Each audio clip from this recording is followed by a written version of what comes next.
బీజేపీలు తలుసుకుంటే BC bill ఒకటే ఒక్క నిమిషంలో అమల్లకు వస్తుందట. అంత చిట్టుకుని అయ్యే పని ఇప్పటికీ ఎందుకు ఆలస్యం అవుతుంది? అసలు దాని వెనుక మతలాబేంది? భారతీయ జనతా పార్టీ వాళ్ళకే బీసీ బిల్లు ప్రవేశపెట్టుడు బిల్కుల్ ఇష్టం లేదా?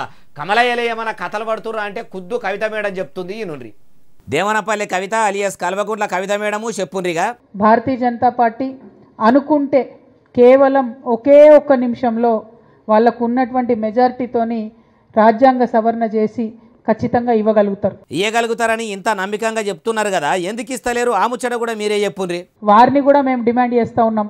దోషమంతా మీరు కాంగ్రెస్ పార్టీ మీద దోషేసి తప్పించుకుందాం అనుకుంటున్నారేమో. మిమ్మల్ని కూడా చూస్తున్నారు. ఇక్కడ నుంచి 8 మంది పార్లమెంట్ సభ్యులు ఉన్నారు, 2 కేంద్ర మంత్రులు ఉన్నారు. ఆ 2 కేంద్ర మంత్రుల్లో ఒకరు బీసీ బిడ్డగా ఉన్నారు.